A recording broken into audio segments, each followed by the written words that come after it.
Pues buenas tardes y bienvenidos a una jornada más de la Asociación de Antiguos Alumnos de aquí de la Escuela de Industriales. Hoy vamos a tratar un tema que en general está bastante poco atendido por los ingenieros industriales, que es el tema de las oposiciones. El tema de las oposiciones, en este caso para el Estado, y luego también tenemos un ejemplo del Ayuntamiento. Entonces nos acompaña en primer lugar Fernando Herrero, que es director general de Innovación y Emprendimiento del Ayuntamiento. Y el centro de la exposición es un libro que ha escrito David Bordas, que prolonga un poco las aventuras que tenemos los ingenieros aquí en la escuela, pues luego ya saliendo de la escuela el que decide opositar. Entonces, ahí no desvelamos nada del libro, ahora nos lo irá contando. Pero la intención de la asociación es pues difundir y que contemplemos también los ingenieros esta opción de opositar, ¿no? Más allá de del mundo empresarial, que casi todos nos enfocamos para allá. Y pues un primer ejemplo, que es Fernando, que hace ya más de 20 años que sacó la oposición y pues estuvo en el Ministerio de Industria, luego pasó posteriormente al Ayuntamiento y ahora pues dirige una de las áreas más importantes del Ayuntamiento. Y David, que ha aprobado recientemente y ha tenido esta iniciativa tan curiosa de comunicarnos un poco sus experiencias, que intuimos que básicamente serán en primera persona lo que escribe en el libro. Pero ahora él nos desvelará todo. Así que nada, os animamos a que atendáis con intensidad y luego a ver qué preguntas les hacemos y qué nos cuentan. Venga, pues adelante. Bueno, yo solo contaros un poco, anticiparos lo que vamos a contar. Que hoy ya por primera vez esto es un relevo generacional, porque llevo muchos años que una vez al año siempre vengo aquí y cuento un poco las distintas salidas profesionales que tienen los ingenieros. Yo cuando acabé la carrera me dediqué a temas de investigación, hice la tesis, cuento un poco cómo son las salidas profesionales en ese ámbito y soy profesor de la escuela. Luego no lo hacía muy bien, así que me fui a la empresa y me dediqué a trabajar para grandes corporaciones. Cuento también un poco lo que es trabajar por una gran corporación. No lo hacía muy bien y me dediqué a estudiar, que es lo que se me da relativamente bien. Aprobé las oposiciones y entré en el Cuerpo de Ingenieros del Estado. Y cuento también, que es un poco el objetivo de esta charla, lo que es la carrera en el sector público, en la administración. Y eso lo llevo haciendo un montón de años y ya con este pelo blanco yo creo que la gente que lo escucháis, que sois más jóvenes, debéis pensar, este viejo me está hablando de las oposiciones y tal, como una cosa decimonónica. Así que este año ya empezamos con el relevo generacional. David fue un alumno de oposiciones del año pasado en el Colegio de Ingenieros, donde se preparan las oposiciones, y escribió un libro después de aprobar, escribió todas sus vivencias. Así que le dije, mira, yo ya no voy a contar nada porque tú lo cuentas mucho mejor, así que os va a contar desde qué es un ingeniero industrial del Estado, qué se hace allí. Allí yo lo complementaré un poco con los distintos sitios donde he estado, con las preguntas que queráis hacer, y va a contar sobre todo el truco importante, ¿no? Cómo se aprueba, que es lo que tiene todo escrito en un libro. Voy a contar algunos trucos, porque hay muchos trucos, pero bueno, voy a dar 10. Así que todo tuyo. Vale, muchas gracias. Pues... Luego turno de preguntas y ahí, pues si podemos hacer un diálogo, yo encantado, pero quizás será lo más ameno. Sí. He traído una presentación, no sé cómo darle pie. Dale, aprieta. Sí. Igual hay que lanzarla.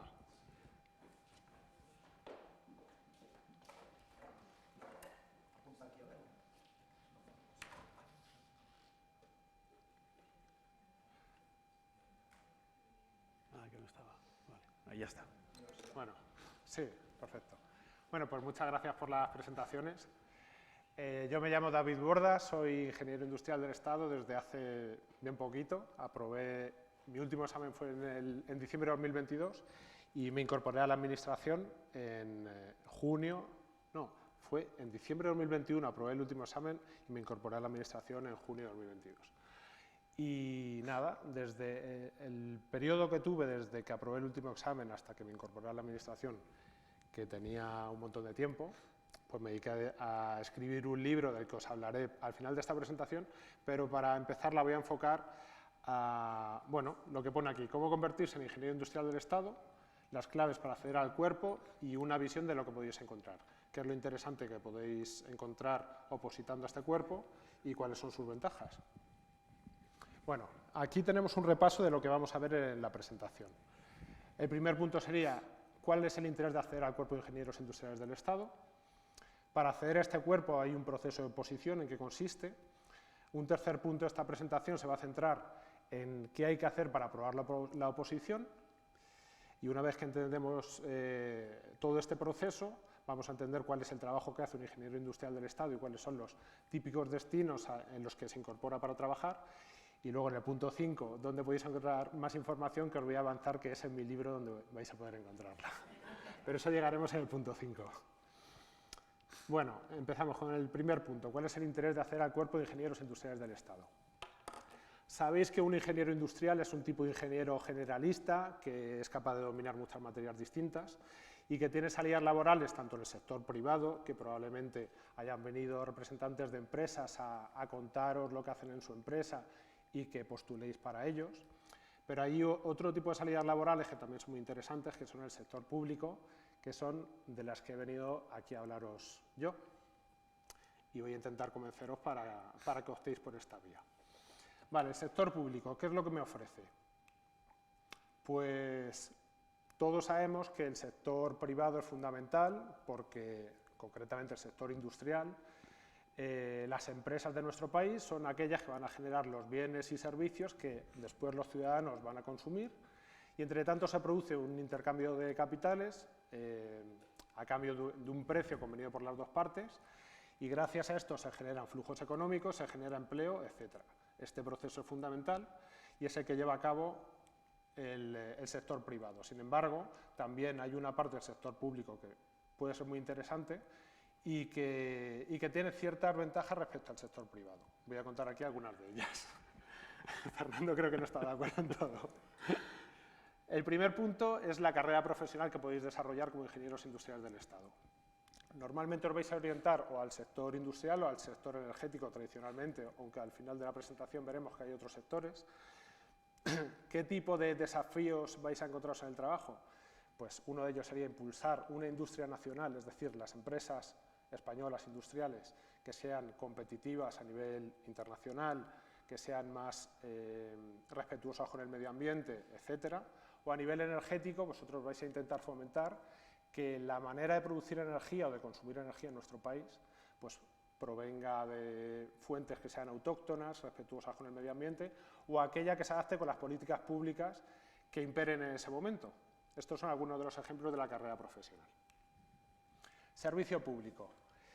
Otra de las ventajas que creo que ofrece el sector público. Cuando vosotros trabajéis para una empresa, vuestro trabajo está destinado a hacer más rica la empresa, a su dueño y en general a los accionistas que forman parte de la misma. En cambio, cuando trabajáis para la administración, vuestro trabajo está orientado a vuestros conciudadanos. El buen trabajo que vosotros hacéis está destinado a que nuestro país, o vuestra administración en concreto, puede ser el ayuntamiento, pues tenga unos mejores servicios, etc. Si trabajas en el Ministerio de Industria, pues tratas de fomentar que las industrias de nuestro país pues, tengan un entorno favorable para desarrollar su actividad económica. Movilidad profesional, que puede ser tanto vertical como horizontal. Cuando hablo de movilidad profesional horizontal, hablo de la posibilidad. Bueno, muchas veces tenemos la idea de que cuando alguien empieza a trabajar de funcionario va a estar siempre haciendo lo mismo y que puede ser un trabajo rutinario. Sin embargo, accediendo al cuerpo de ingenieros industriales del Estado, los ingenieros industriales como profesionales son muy demandados en muchos ministerios, tienen movilidad pues, tanto en el Ministerio de Industria, en distintas subdirecciones, o en otros ministerios como el de Transición Ecológica, incluso puedes cambiar a comunidades autónomas, ayuntamientos, Unión Europea, etc. Al final de la presentación veremos algunos ejemplos de todo esto. Y a nivel vertical, el Cuerpo de Ingenieros Industriales del Estado podría decirse que es un cuerpo de élite dentro de lo que es la administración. Vais a acceder directamente con un nivel 26, que es un jefe de servicio, y a nivel administración, por encima vuestro va a estar los 28, que son los jefes de área, y los 30, que ya son los subdirectores, y esto va de 2 en 2. Entonces ya vais a alcanzar un nivel que es bastante alto dentro de la escala administrativa, la cual ya pues empiezan a desarrollar y a concebir las propias políticas públicas, dentro de que vais a ser funcionarios. Vale, estabilidad laboral.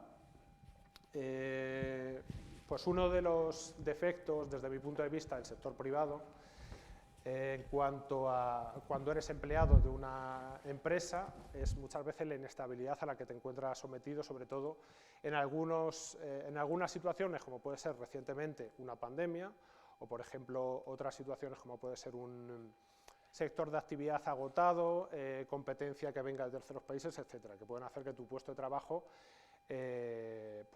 no sea tan seguro. En contra, el sector público te da mucha más estabilidad laboral en la que puedas desarrollar tu trabajo desde un punto de vista mucho más tranquilo. El sueldo. Esto es una cosa que he descubierto recientemente, concretamente, haciendo esta presentación estos días. Encontré esa noticia interesante, que el sueldo medio en el sector público es un 32% superior al sector privado. Y si miramos esta gráfica,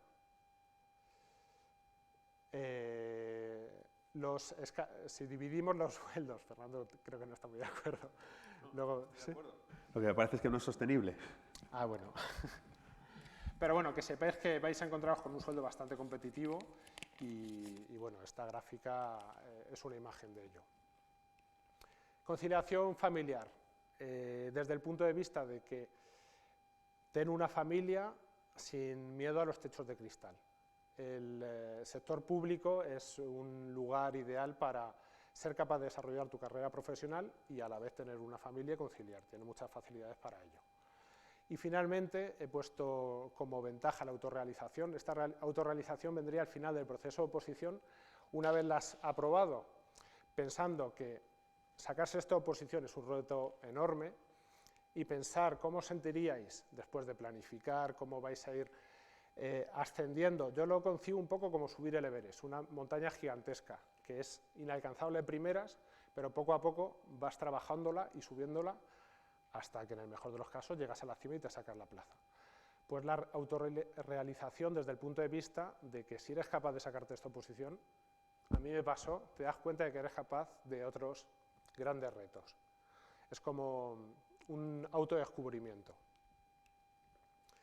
Vale, ya hemos visto la primera parte de la presentación y decimos, vale, me suena bien lo que me cuentas del sector público. ¿Cómo accedo al cuerpo de ingenieros industriales? Sería el proceso de oposición.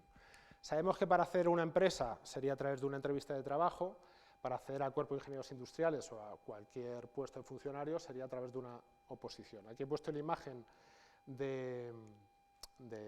bueno, este no es el Everest, es el K2, pero he puesto las distintas etapas como si fuerais subiendo esta montaña gigantesca, pero que poco a poco, cada vez que paséis una etapa, estáis un poquito más arriba y más cerca del objetivo final.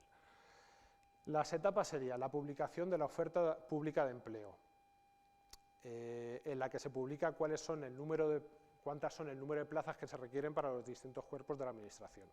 En mi año, que fue la de 2019, eran 40 plazas. Posteriormente se convoca el proceso selectivo. En el proceso selectivo, en el que actualmente está en curso, se publicó, aunque no suele ser lo normal, un calendario de cuándo iban a ser cada una de las pruebas, que se ve aquí en esta imagen, y se añade información, los anexos, como una descripción del proceso selectivo, cuál es el programa, es decir, el número de temas que tenéis que aprenderos, los epígrafes de los que consta cada tema, etcétera, y otra información como puede ser el tribunal, cuál es la documentación que tenéis que presentar, etcétera. Esas serían las dos primeras etapas. Y pasamos al primer examen, que es el examen escrito. El examen escrito se va a desarrollar sobre dos grupos de temas distintos. El primero de ellos, el grupo 1, es de industria y energía, que consta de 30 temas, y el grupo 2 de legislativo y políticas de la Unión Europea. Y el examen consiste en escribir, bueno, lo que consistió hasta la última convocatoria ha cambiado un poco, escribir de 3 temas, 2 de industria y energía, eso es, y 1 de legislativo, escrito de desarrollo durante 4 horas y media, que este año son 3 horas, es decir, hora y media por tema. Entonces yo cuando me apunté a a la academia, que concretamente fue la academia de Fernando, el Colegio Oficial de Ingenieros Industriales de Madrid. Eso es. Yo soy el que cuenta economía en el colegio ingeniero. Eso es. Pues pagué la primera cuota y me encuentro con todos estos PDFs y os podéis imaginar la sensación de vértigo, ¿no? De cómo me voy a aprender esto, ni de coña, pero bueno, se puede. El siguiente examen es el de inglés, una vez que has aprobado el primer examen, y en el que vas a poner de manifiesto las 4 habilidades típicas de un idioma extranjero. Comenzaría con una profesora de inglés, que hasta ahora ha sido una profesora española, total que se entiende bien el acento, que va a leer un texto, generalmente de la Unión Europea, durante unos 5 minutos. Tú tomas notas y creas un informe que posteriormente leerás a un tribunal. Y una segunda prueba que consiste en una traducción, en la que tienes un texto en español y lo traduces al inglés. Y la temática, normalmente he puesto aquí 2 representantes de la Unión Europea, va sobre la Unión Europea. Y luego habría otra tercera parte de la prueba en la que tú le lees lo que has escrito al tribunal y a la profesora y desarrollan contigo un speaking espontáneo haciéndote preguntas.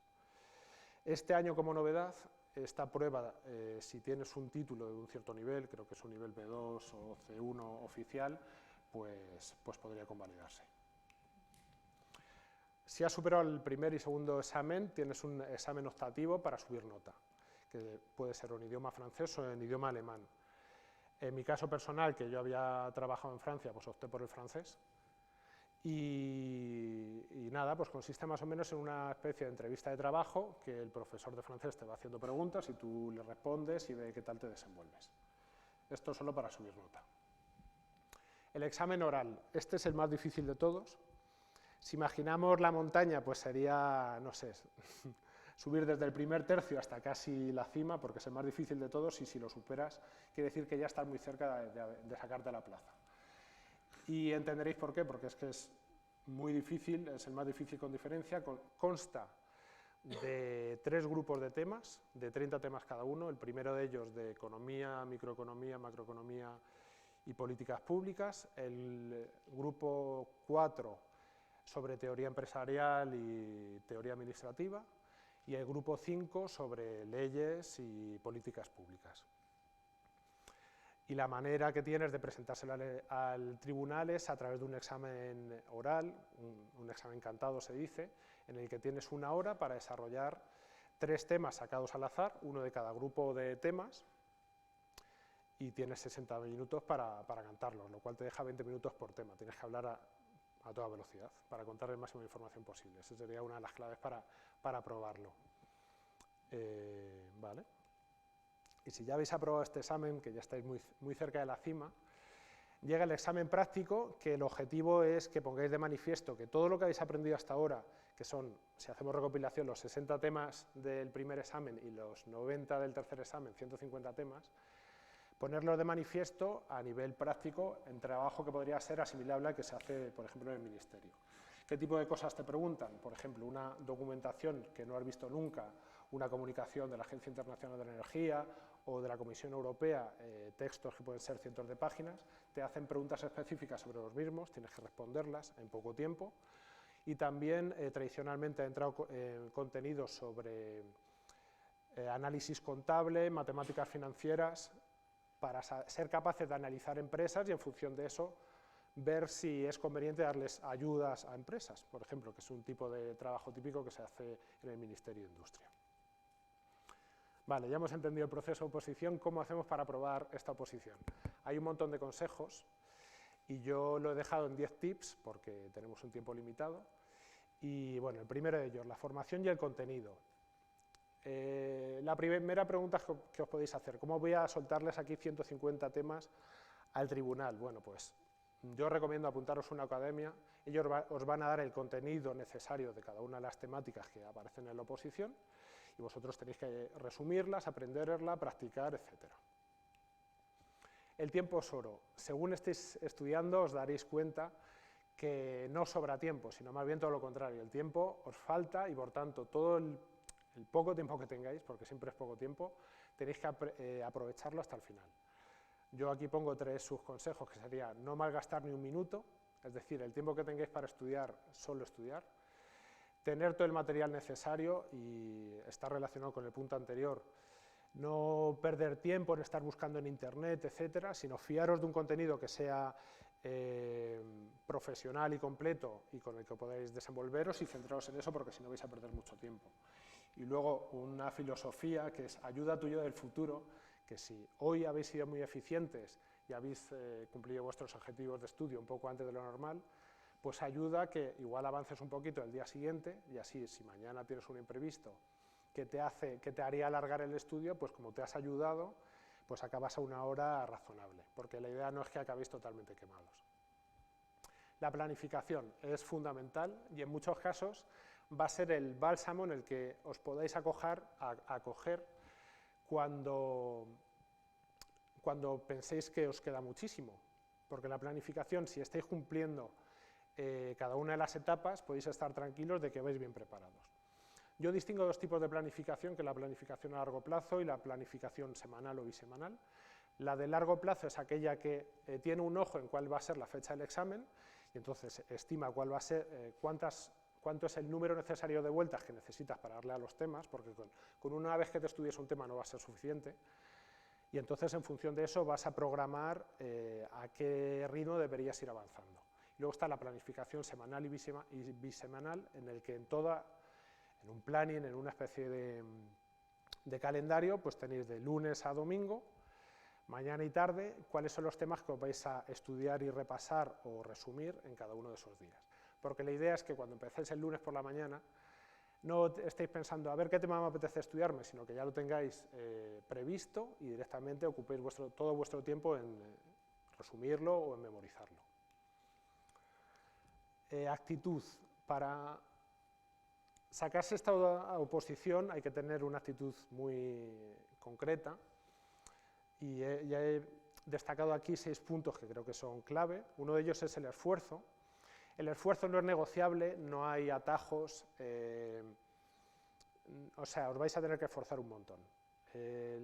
La recompensa merece la pena, pero requiere de muchísimo esfuerzo y tenéis que estar dispuestos a hacerlo.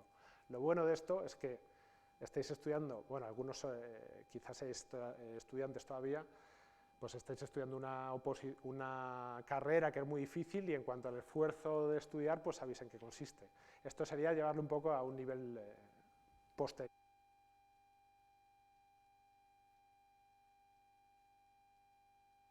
Hay que hacer un esfuerzo constante.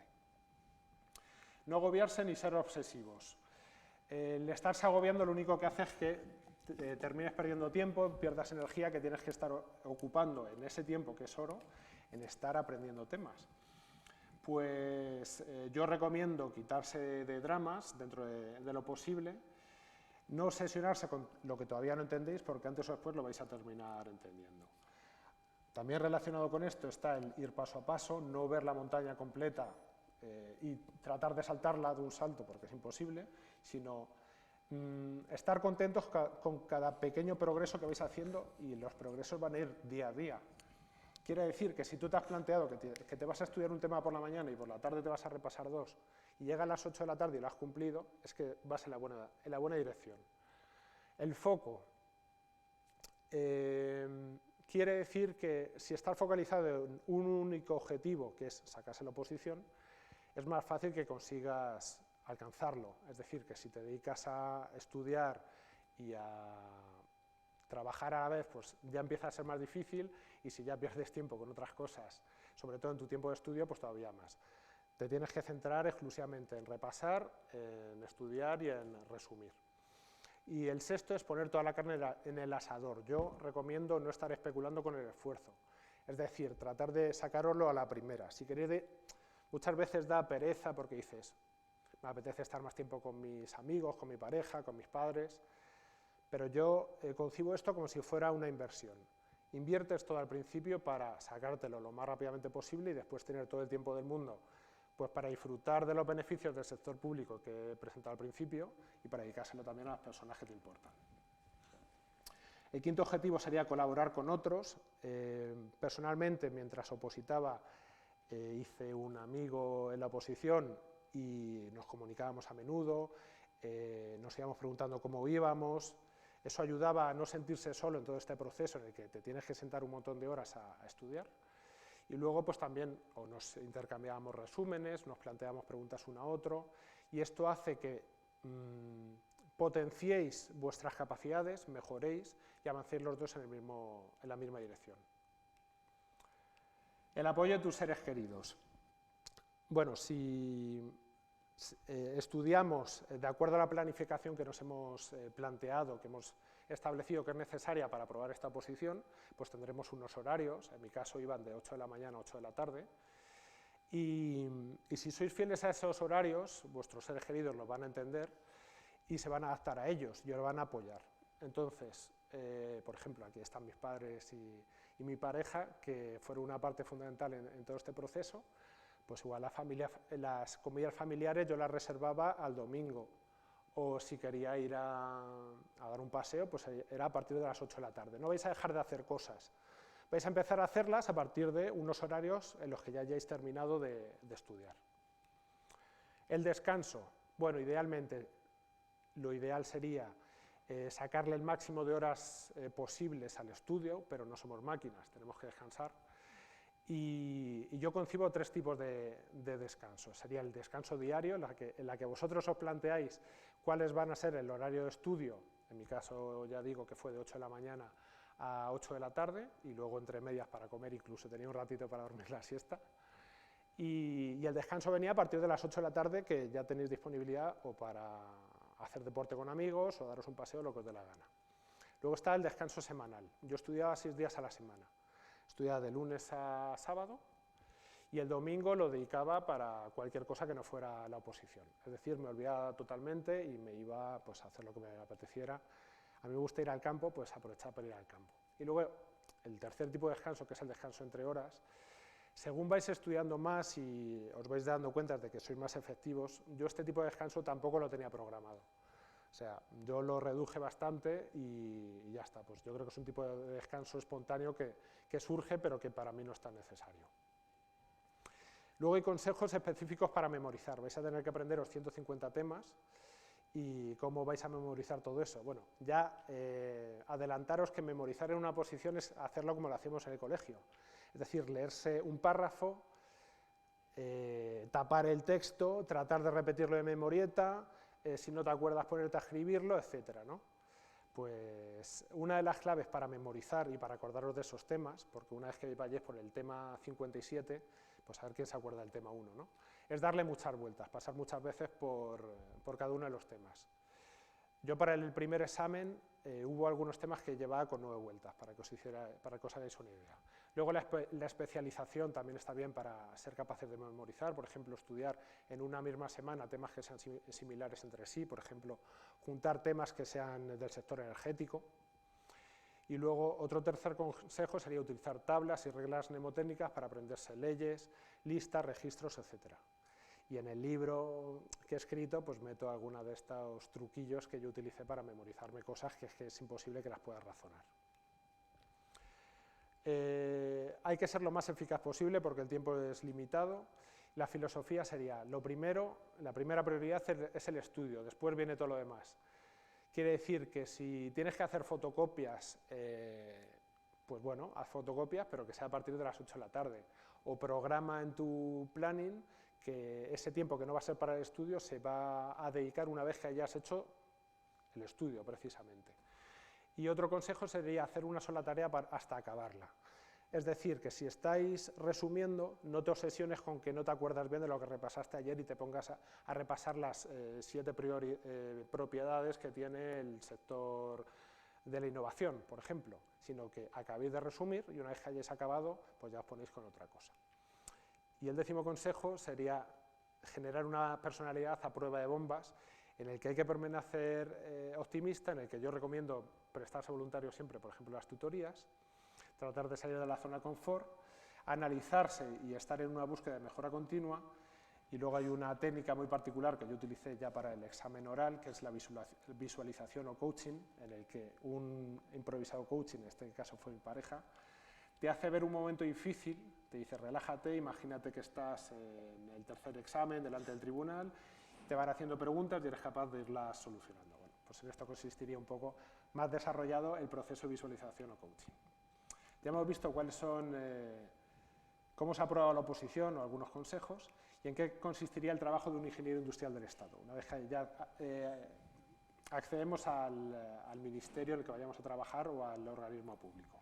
Pues un ingeniero industrial del Estado es el encargado de elaborar y ejecutar las políticas públicas, tanto en materia de industria como de energía.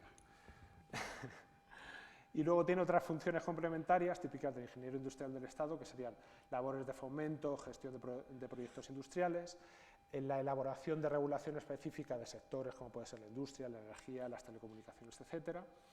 Puede estar relacionado con la tramitación de autorizaciones de algunos sectores en concreto, por ejemplo, hay autorizaciones para la instalación de instalaciones renovables, por ejemplo, o puede ser un representante en organismos internacionales, tradicionalmente frente a la Unión Europea, la ONU, o puedes pertenecer a organismos reguladores como puede ser la Comisión Nacional de Mercados y Competencia. Los principales destinos, si vosotros tenéis interés en quedaros trabajando en Madrid, bueno, he puesto aquí algunos a nivel nacional, típicamente el Ministerio de Industria, también está el Ministerio de Transición Ecológica, que sí que tiene las competencias actualmente en materia de energía, la Agencia Española del Medicamento, Ministerio de Defensa, etcétera, la CNMC. Si tenéis intención de iros a una comunidad autónoma porque sois de allí, o queréis trabajar en un ayuntamiento, el ayuntamiento de vuestro pueblo, lo que sea, pues también hay movilidad y hay puestos para ingenieros industriales en todas estas administraciones. He puesto algunos ejemplos, por ejemplo, las confederaciones hidrográficas, en este puesto la del Guadalquivir para trabajar en Sevilla, podéis trabajar en las áreas funcionales de las delegaciones de gobierno en las distintas comunidades autónomas, en la propia administración de la comunidad autónoma o en ayuntamientos. Aquí tenemos a Fernando que empezó en el Ministerio de Industria y actualmente está en el Ayuntamiento de Madrid. Y también podéis orientar vuestra carrera profesional en el ámbito internacional. Tradicionalmente puede ser el AREPER, que es la representación permanente de la Administración General del Estado frente a la Unión Europea en Bruselas, defendiendo los intereses españoles frente a terceros países. Vosotros vais a hacer una especie de intermediación entre los ministerios y el resto de socios comunitarios. Podéis trabajar también en organismos vinculados con la ONU, incluso podéis trabajar como expertos nacionales destacados, he puesto aquí por el mundo porque están distribuidos en muchos países del mundo. Y finalmente, ¿dónde podéis encontrar más información de todo lo que os he contado, que apenas ha sido media hora? Pues aquí está el libro que he escrito, que ya os introducía al principio, desde que aprobé la oposición hasta que empecé a trabajar en el Ministerio de Industria, y podéis encontrar cada una de las etapas del proceso de oposición, cómo las fui viviendo, algunas anécdotas, miedos a los que me tuve que enfrentar, y nada, pues está disponible en Amazon. Y ya está, esto es lo que quería contaros. Muchas gracias por vuestra atención y si tenéis preguntas, pues adelante. La verdad es que...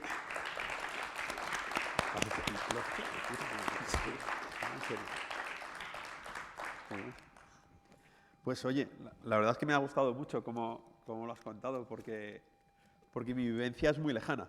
Esto ya está... No me hacía caso a algunas recomendaciones, porque yo a la gente, quizá provengo de otra época, pero les decía que estudiasen todos los días, que no tuvieran ningún día de descanso. Ah, sí.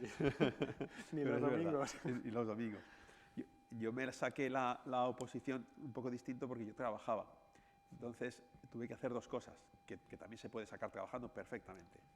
La primera fue desenchufar el televisor de mi casa y poner al lado del sillón, que era muy cómodo, los apuntes. Cuando yo llegaba del trabajo agotado o relativamente cansado, me tumbaba en el sillón diciendo, voy a descansar 5 minutitos, que era peligrosísimo porque eran muchos, y como la tele no se podía encender porque estaba desenchufada, ya por no levantarme a enchufarla, pues ya cogía los apuntes. Y ese truco fue maravilloso porque no vi la tele y ya solo estudiaba. Llegaba de trabajar, estudiaba sábados y domingos, había que estudiar porque no tenía tanto tiempo. Pero se puede hacer perfectísimamente. Todo consiste al final en incorporar el estudio a tu rutina. Es como, no sé si habéis entrenado para alguna competición, es igual, uno que entrena no se plantea si llueve o no llueve, o si me encuentro bien, o si yo vengo del trabajo. Yo todos los días tengo que entrenar. Si estoy muy malo, pues entreno poco, pero entreno, ¿no? O sea, se incorpora a tu rutina y se convierte en algo habitual. O sea, cuando uno ve un opositor, es lo que decía David, cuando ves los primeros 100 temas, dices, pero ¿cómo voy a mirarme esto? Y todavía en PDF son ficheros, pero cuando lo imprimes y tienes ahí miles de hojas, dices, pero ¿qué es esto?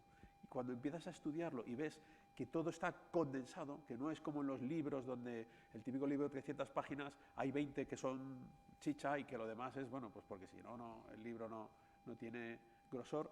Aquí no, aquí cada tema son 12, 14, 15 páginas, pero todas están muy condensadas, ¿no? Entonces, con lo cual, introducírtelo cuesta mucho asimilarlo. Pero hay dos temas muy importantes. Ventajas de estudiar una oposición. La primera es una que no se suele decir, pero que yo ya con la edad la digo siempre cuando explico a la gente, sobre todo a los recién egresados, cómo tiene que plantear su futuro. A mí me hubiera gustado que cuando yo tenía 24 años, cuando acabé la carrera, me hubieran dicho algo que nadie me dijo, que es, Fernando, tienes 24 años, te quedan por delante 24 años para resolver tu libertad económica. Dentro de 24 años tendrás 45 o 50, ahí tienes que tener resuelto tu vida. Me da igual si montas una empresa y te va bien, me da igual si llegas muy lejos en el sector privado y te blindas el contrato, me da igual si consigues un patrimonio suficientemente grande como para vivir de él, 2, 3 casas y lo que sea. Me da igual que saques una oposición con lo cual tengas garantizado los recursos. Pero tú a los 50 años, con una familia, no puedes exponerte a que venga un tsunami. Porque hemos visto que cuando viene un tsunami y no tienes garantizado eso, con 30 años te vas a trabajar fuera, pero con 50 no. Y eso es una cosa que no nos cuentan y nos damos cuenta cuando ya somos muy mayores. Con 24 no nos tratan como adultos. Nos dicen, bueno, trabaja en lo que te guste, ese tipo de cosas. No, si tú ves futuro montando una ortopedia, monta una ortopedia. Y luego con el dinero te dedicas a una ONG o te dedicas a hacer los hobbies que quieras. Pero tú tienes que resolver tu futuro profesional, tu futuro económico. Y es una cosa que no nos cuentan. Y esta es una salida como cualquier otra.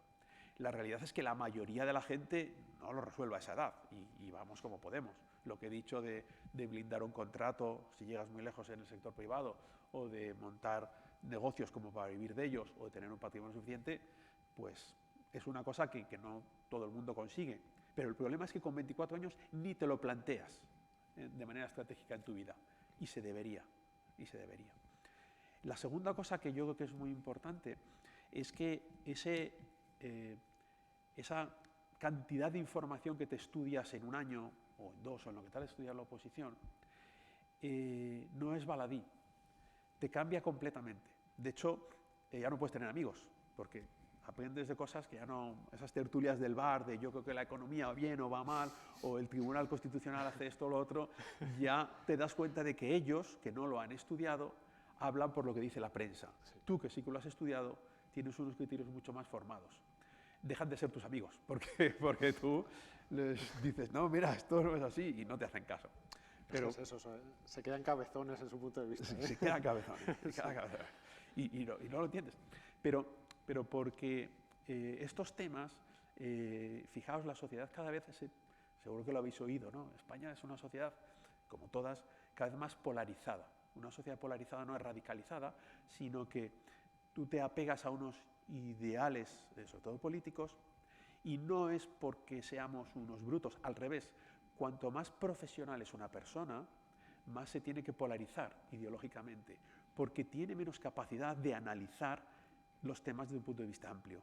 Un neurocirujano tiene que estar todo el día estudiando esos temas y no puede dedicarse a ver qué es eso del Consejo General del Poder Judicial, ni de cómo hay los distintos planteamientos de la separación de poderes, ni de qué son las instituciones europeas y de dónde vienen los fondos Next Generation.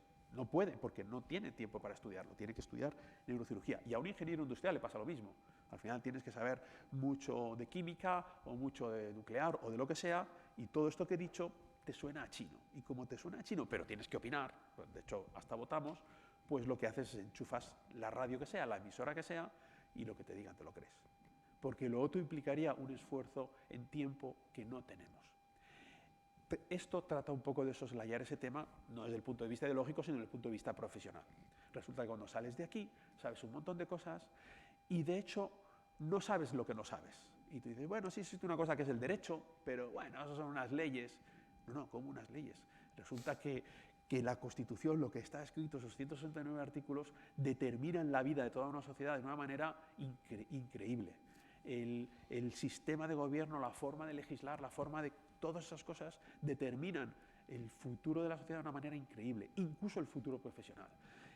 Temas económicos, que aquí, bueno, se tocan un poco de soslayo, pero de repente ver que cuando sales de esta carrera, pues tus conocimientos ya no digo de economía, ya solo de micro son básicos y de macro ni digamos, pues resulta que profesionalmente te ves tremendamente limitado. Sí, perfectamente puedes ser director de una planta industrial, pero poco más. Entonces, el meterte pues, casi con calzador toda esa información que es solo una pincelada, pero que te abre el camino de saber lo que no sabes. Ves todo el mundo que tú desconoces. Ya, por supuesto, el derecho administrativo, las instituciones europeas, etc. ¿no? Y que te permite decir, sé que hay muchas cosas que no sé, si quiero las estudio, si puedo las estudio, si necesito las estudio para mi trabajo, y me permite alcanzar cimas profesionales, alcanzar estados profesionales en donde tu responsabilidad y tu capacidad de analizar de forma macro los temas son muy importantes y estás capacitado. Que de otra manera es que si ni siquiera sabes lo que no sabes, es que no puedes ni ir a buscarlo. O sea, si no sabes, bueno, aquí todos hemos votado a la Constitución de la Unión Europea y aquí no me explica nadie cuál es el poder legislativo de la Unión Europea, pero vamos, le invito a una cena. O sea, para aquí y en media Europa, ¿no? En 1000 sitios. O sea, todo eso es, por lo menos, saber lo complicado que es, o no complicado en el sentido difícil, sino de que es un mundo de conocimiento pues, que resulta que es imprescindible para ciertos trabajos de un poco marcador. Entonces, ese esfuerzo de estudio no es por capricho y no es por buscar una justificación para ver a quién apruebo, ¿no? Sino es porque de verdad se necesita cada vez más conocimiento para ciertos temas en este mundo, ¿no? Y esta oposición, pues de la misma manera que mucha gente cuando acaba esta carrera estudia un MBA, ¿no? Porque se da cuenta que a nivel profesional, a nivel empresa, pues no me vale solo con saber mucha electrónica o saber yo necesito más conocimientos, ¿no? Y eso cada vez se va a dar mucho más en el futuro. Es un tema complicado porque cada vez necesitamos tener más conocimiento y no tenemos mucho tiempo. Y eso es un poco la carrera administrativa. Luego ya, ventajas que yo sí que comentaría son, a diferencia del sector privado, en la administración tienes como primera ventaja la capacidad de decidir tú cuánto aportas. Tú puedes, por circunstancias de la vida, decir, mira, yo no quiero dedicarle mucho a mi vida profesional y me quedo en unos niveles intermedios, que como dice él, empiezas desde arriba. ¿Por qué? Pues bueno, pues porque quiero dedicarme a otras cosas, ¿no? Cosa que en una empresa es muy difícil. El empresario dice, no, mira, oye, yo a ti te necesito aquí, aquí y aquí, y si no subes lo llevas difícil. De hecho, las típicas consultoras donde en unos años, si te estancas, te vas. Eso es así directo. Aquí tienes ese permiso. Y cuando tú quieres, bueno, pues yo me vuelco al trabajo, si eso, unido a un poquito de suerte, pues puedes ir ascendiendo, ¿no? Como inconveniente es que el recorrido profesional no es muy grande. Es verdad lo que dice David, entras de 26, enseguida es 28, David será 28 en nada, todo el mundo enseguida alcanza el nivel 28, que bueno, es un puesto de jefecillo, y la verdad es que te quedan para todo tu futuro profesional 2 saltitos, ¿no? Si consigues un 30, si consigues de subdirector, y luego ya, pues un saltito más y tienes la suerte de estar en un órgano directivo, ¿no? Pues de edad de director, que eso ya son temas, pues ya hay, te vuelves mala persona. No, es un poco complicado y poco más, ¿no? Y luego, pues sí, es verdad que tienes recorrido en instituciones europeas, en muchos sitios. Muchos de nuestros compañeros se van a Europa. Cuando se van a Europa de jóvenes, pues es un problema, porque, claro, allí hay gente de todas las nacionalidades, te juntas con alguien de otro país, como te guste mucho y te cases ya la has liado, porque ya no puedes venirte ni al país de ella ni al país de él, se quedan allí, se casan. Yo tengo varios amigos y me muero de envidia, ¿no? Porque cuando veo a mis hijas que hablan un poquito español y un poquito inglés, sus mejores amigas hablan con total naturalidad alemán y español, inglés, porque es el idioma de la casa, y por supuesto francés, porque están allí. Con absoluta naturalidad. Yo nunca he visto una cosa así. Y claro, pero es lógico, ¿no? Son sus ventajas y inconvenientes, pero luego es un fastidio, porque si cada persona del matrimonio es de un país, es muy difícil luego ya moverte. Pero bueno, son distintas salidas. Y hay más cosas.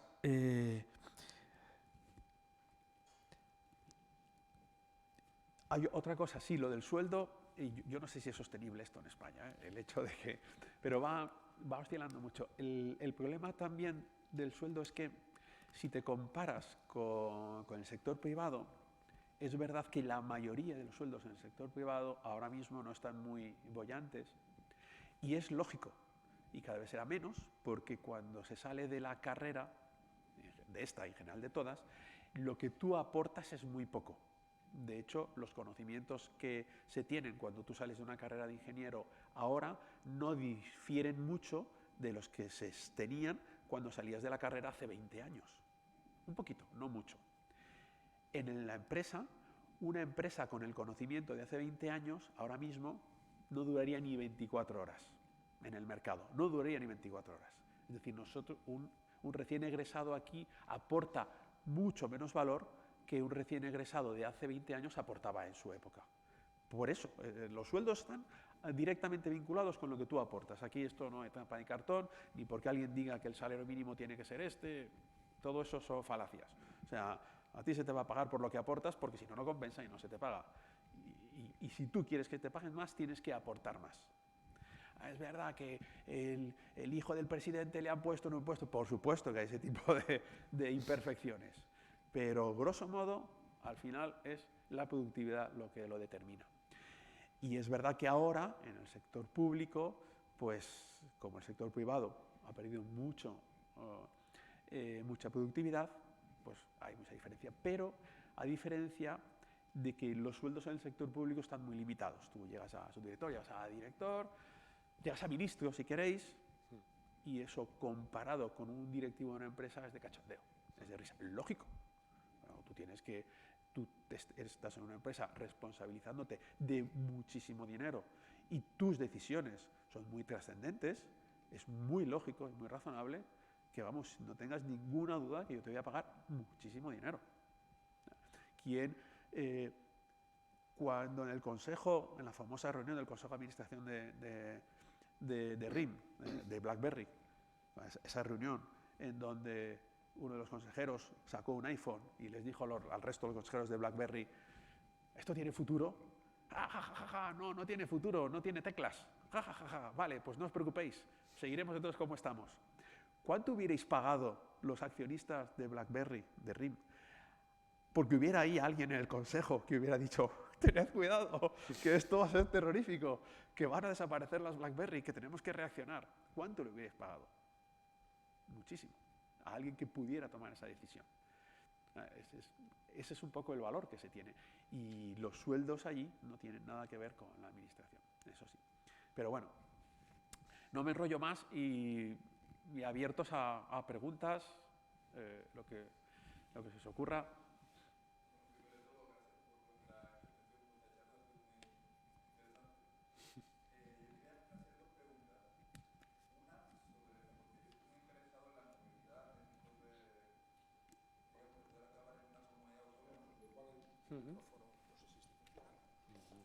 Mira, a ver.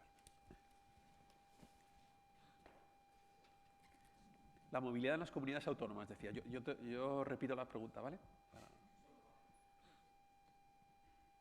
Dímela y repito la pregunta, no te preocupes, si no funciona.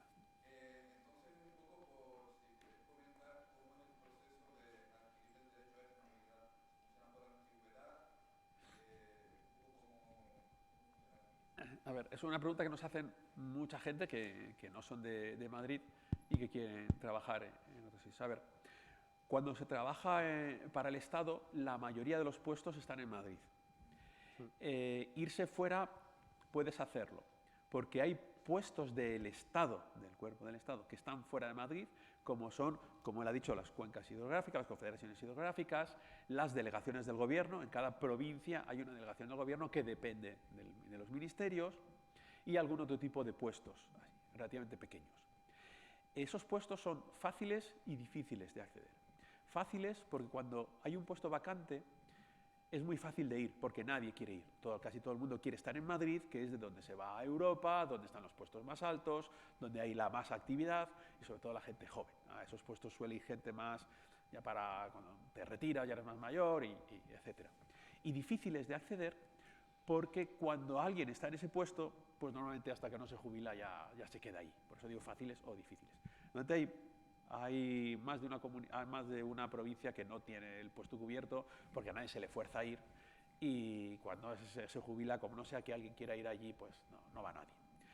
Existe otra forma de ir a las comunidades autónomas, a provincias, que es que desde la Administración General del Estado es relativamente fácil acceder a los puestos, se llaman puestos abiertos, de comunidades autónomas y de entidades locales. Yo opté al Ayuntamiento de Madrid porque los puestos de un ayuntamiento, una entidad local, que era Madrid, pero podía ser Valencia o cualquier otra, pues se abrieron al resto de funcionarios. Entonces, los del cuerpo del Estado pueden ir a las comunidades autónomas y a los ayuntamientos, en sentido contrario no suele ser. Entonces, ves un puesto que te interesa, accedes y concurres. Te envías tu currículum y si les gustas, pues vas, y si no, no vas, y algo así.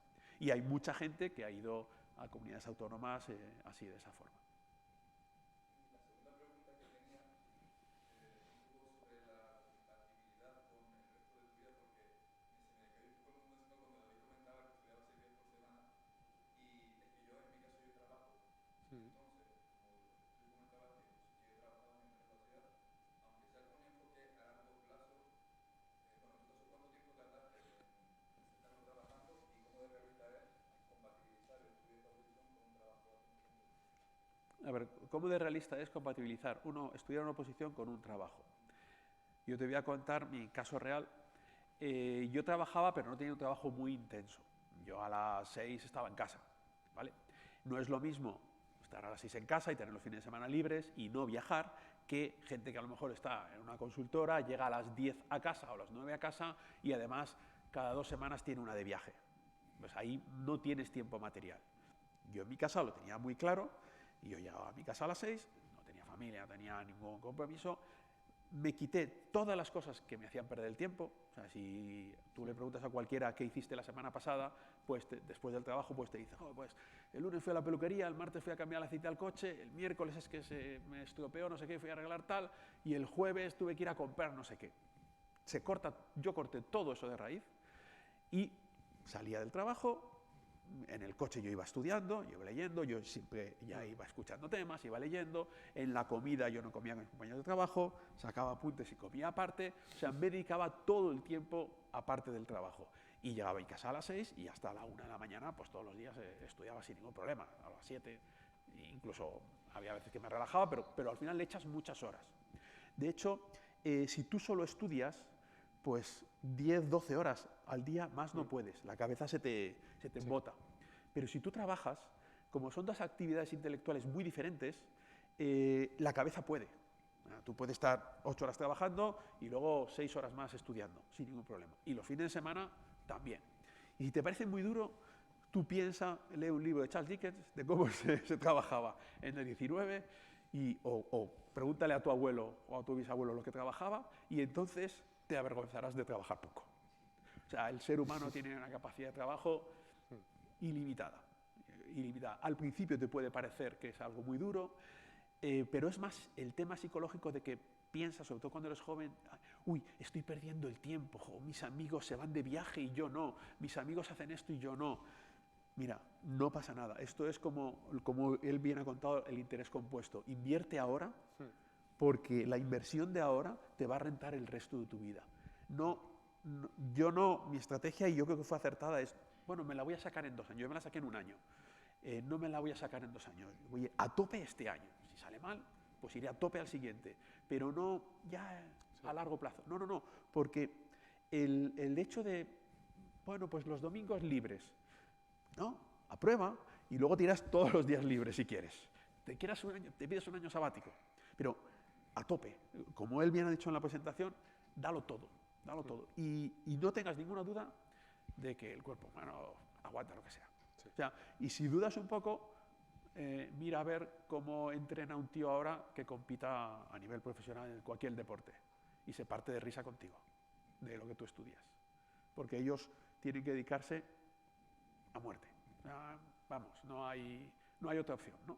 O es que vivimos en un mundo, o un músico, ¿no? Fíjate, el mundo del deporte, el mundo de la música es algo parecido a la oposición.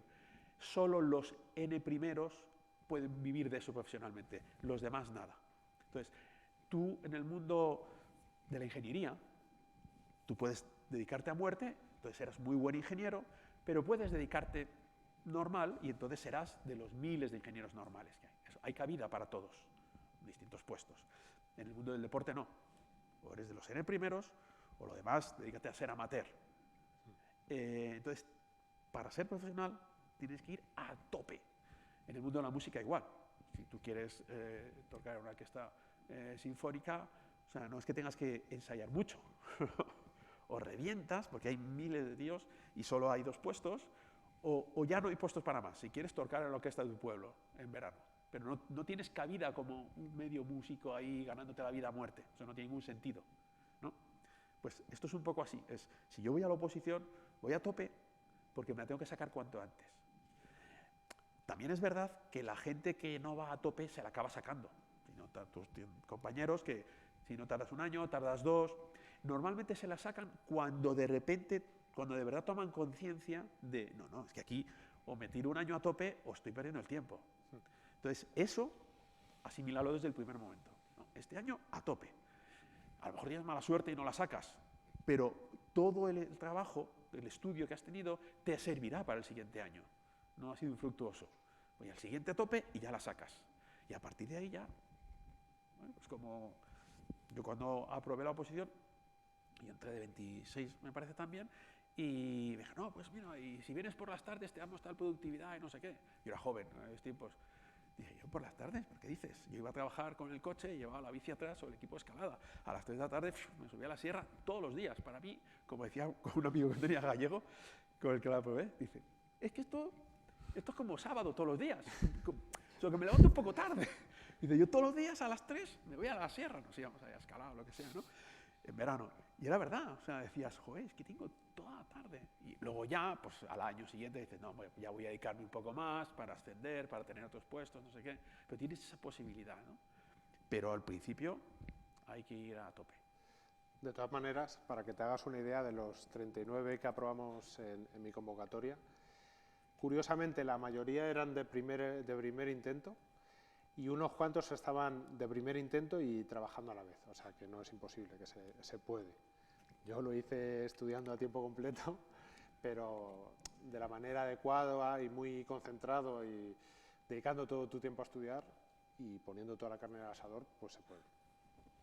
Luego cuando tengas vacaciones, pues esa vacación, o sea, cuando sean los exámenes importantes, yo me cogería vacaciones antes de esos exámenes para dedicarlos 100% de tiempo. Sí, eso por supuesto. Eso por supuesto.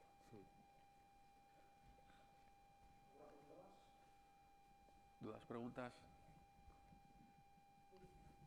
Sí, pregunta.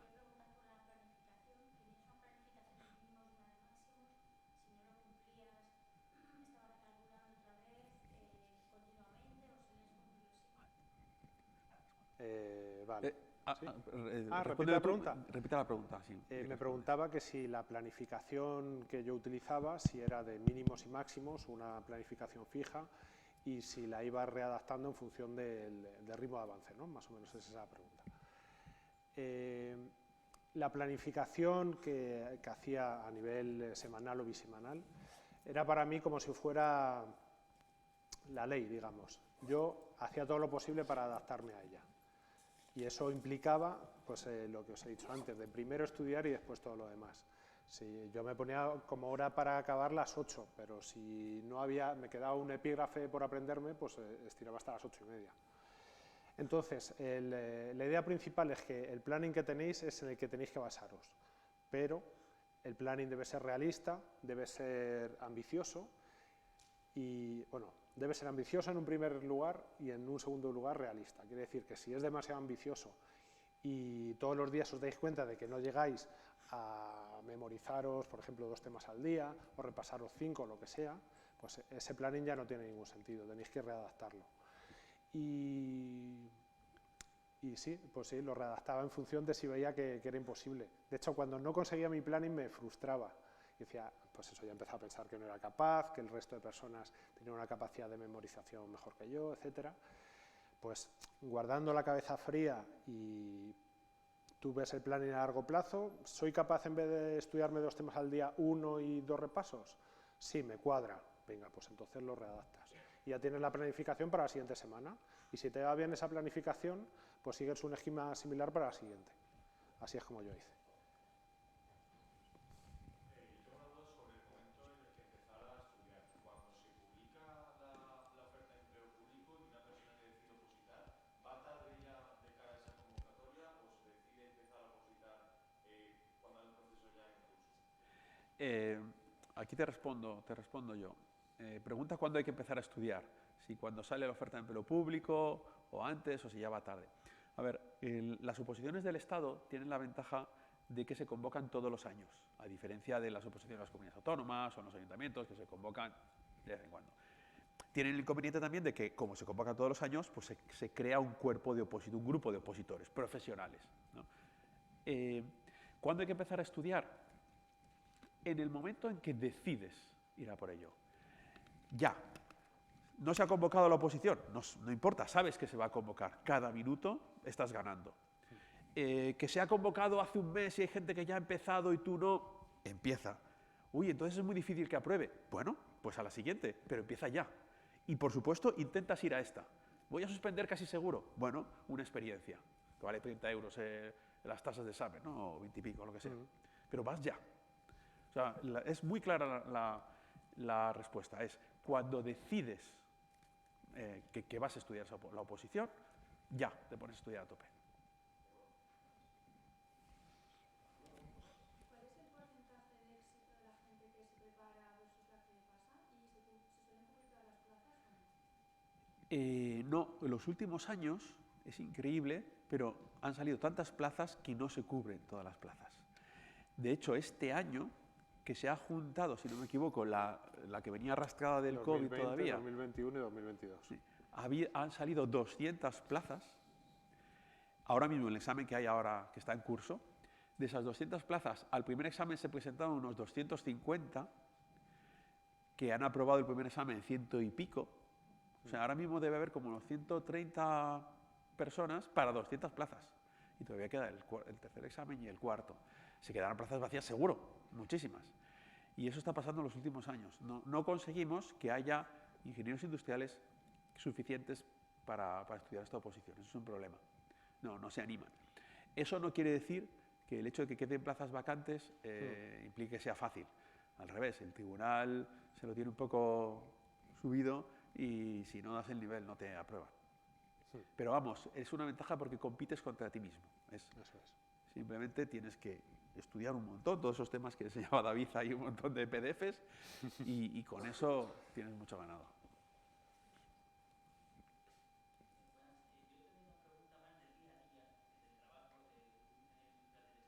Ujú. Porque sí que se ha comentado en la presentación que, bueno, que se colaboraba y se participaba de forma activa, ¿no?, en las políticas industriales y energéticas del Estado.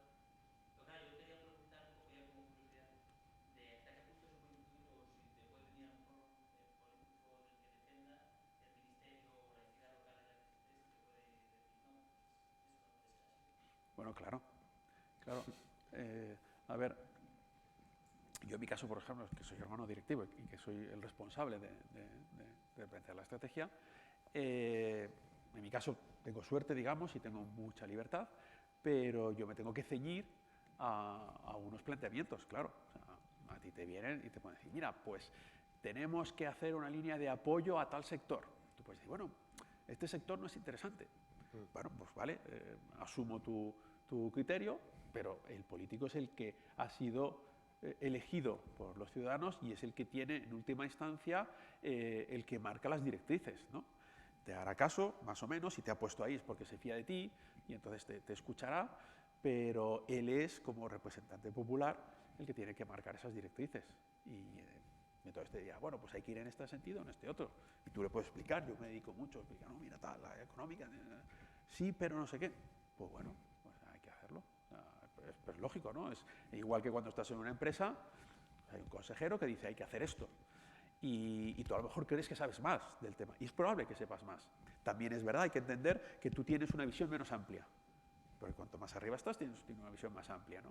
Entonces, ciertos parámetros tú no los controlas, tú no los conoces, quiero decir. Y ahí es donde está, lo ideal es una colaboración, que los dos se escuchen. Pero claro, por supuesto.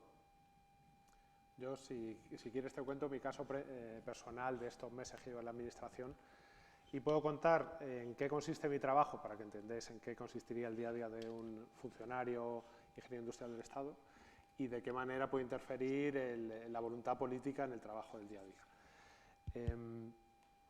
Como ya he dicho antes, son las industrias las que generan los bienes y servicios. La Administración tiene un papel distinto, que es el de fomentar que la industria nacional vaya bien comparativamente con otros países, que generen empleo, etc. Y eso se consigue o a través de regulación, serían las administraciones las que crean la regulación, o a través de dinero, y el dinero los das en forma de ayudas públicas en este caso, empresas.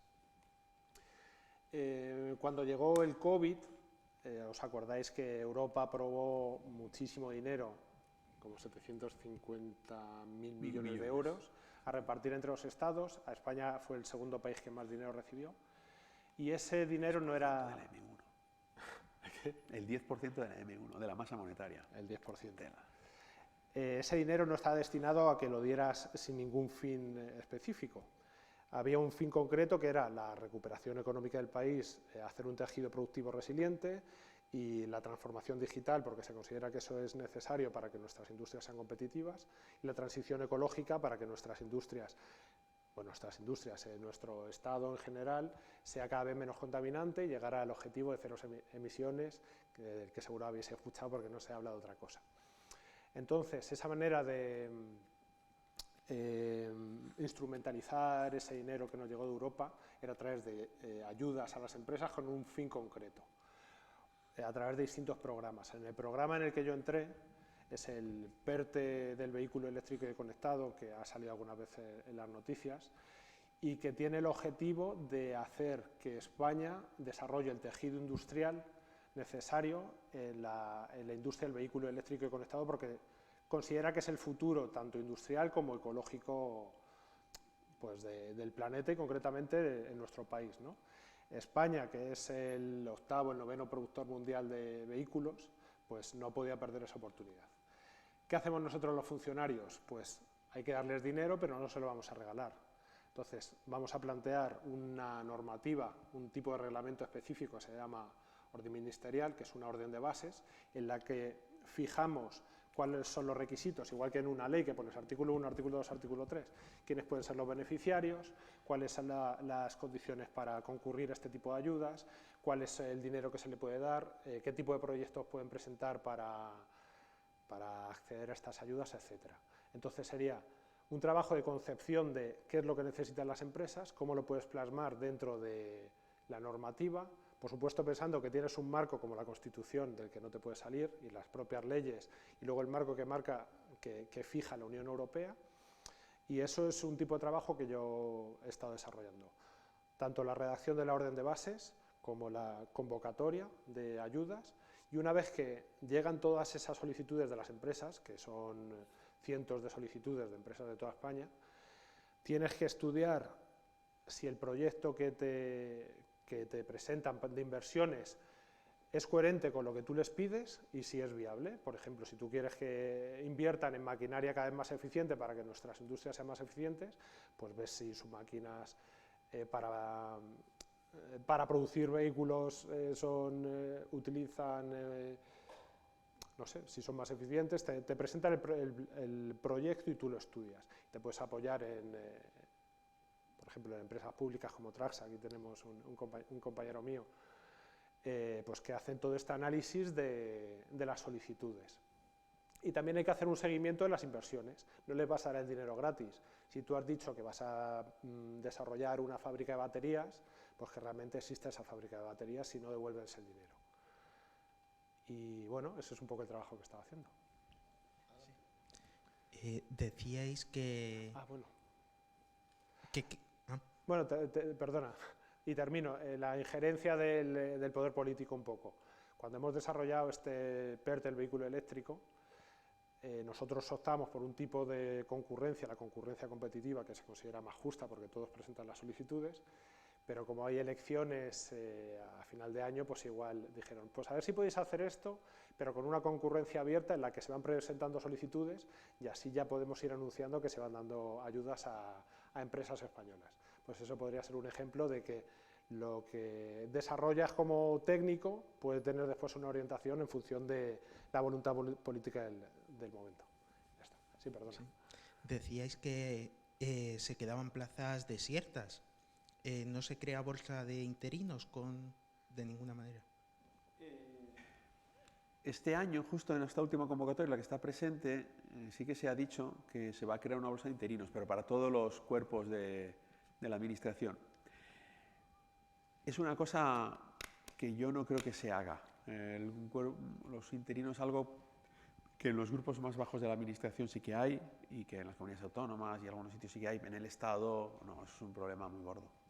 Y luego, con el título de ingeniero industrial, ¿puedes optar a opositar ingeniero técnico industrial o a otras ramas más bajas, en vez de A1 a A2? Sí, con los títulos superiores se puede optar a los inferiores. Con este título de ingeniero industrial, o sea, con los títulos de ingeniero industrial, se puede optar a esta oposición, que es la que contamos, pues porque es la nuestra natural, que es muy singular en algunos aspectos, pero hay muchas otras oposiciones. O sea, desde, pues yo qué sé, desde los de ¿cómo se llaman? Estos, los de patentes y marcas, que sacan todos los años oposiciones, es un rollo tremendo esa. Los de SOIBRE, o sea, hay un montón. Cuando te metes en el mundo de la administración, sí, es que los de patentes lo que hacen es evaluar patentes todos los días, solo hacen eso. Cuando te metes en el mundo de las oposiciones a la administración, de repente ves que hay un abanico muy, muy grande. Hay un montón de cosas. ¿Alguna pregunta más? He puesto la web del Colegio de Ingenieros Industriales de Madrid, formación oposiciones e ingenieros, porque por si queréis ver hay más información. Creo que está ahí el teléfono, también mira, o el WhatsApp, por si queréis llamar o contarnos. A mí podéis llamarme sin ningún problema. Yo todos los que son alumnos del colegio, aquí de la escuela, pues siempre les tengo un cariño especial y digo que me llaméis sin ningún problema. Yo suscribo también el mensaje que si tenéis dudas concretas, si queréis contactarme, pues también podéis buscarme por LinkedIn o lo que queráis y plantearme preguntas que tengáis, o si sobre la oposición sobre todo, sobre el trabajo que hacemos en el Ministerio. Yo tenía una duda sobre, una vez has aprobado la oposición, entiendo que hay un orden de mejor a peor y vas eligiendo el puesto que tú quieres. O, sí, eso. Claro, pero hay entra y entra y ya está, eso da igual. Eso el primer año, bueno, pues saber dónde te colocas, pero es totalmente irrelevante. Nunca sabes cuál es el mejor puesto. Hay gente que eligió el primero en un gabinete, qué buen puesto, no sé qué, no sé cuántos, y fatal.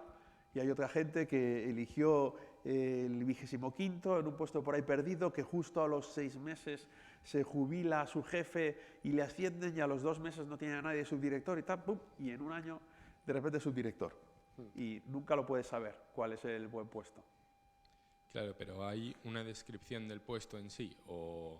Sí, te lo cuentan. Cuando apruebas, haces un curso, luego te tiras, son 2 meses, ¿no?, de curso, te van contando distintas cosas. Depende del año, este año se hizo todo en un mes. En un mes, cada vez menos. lo van concentrando. Y además de, bueno, pues enseñarte distintos temas, las distintas direcciones o subdirecciones que van a ofertar puestos se te presentan. Yo soy la subdirección del sector eléctrico y mi puesto es maravilloso, vas a trabajar en no sé qué, no sé cuánto, luego te viene otro. Yo soy el subdirector de estudios de proyectos especiales y mi puesto es fenomenal. Entonces te van contando un poco los puestos que hay y luego ya salen los puestos como tales y por orden de prelación de la nota se elige. O sea, pero de forma previa a estudiar no sabes a qué puesto vas a optar. O sea, No, porque es justo no. ingeniero del Estado. Claro, claro. Vale. Y, además, y no sabes dónde vas a caer. Claro. Muy bien, bueno, pues muchísimas gracias a David y a Fernando por todo lo que nos han ilustrado sobre este campo. Gracias a todos vosotros por la atención y, bueno, pues os animamos a venir a la próxima jornada de la asociación, que es este próximo jueves. Y mientras, bueno, pues como siempre ahí tenéis artículos de promoción de industriales y también os animamos a adquirirlos. Así que nada, muchas gracias. Os voy a poner el teléfono si queréis. Lo digo por si... a ver si hay aquí un Word o algo parecido para escribir. Ah, mira. ¿Puedo usar tu esta? No pasa nada. Meter una diapositiva al final.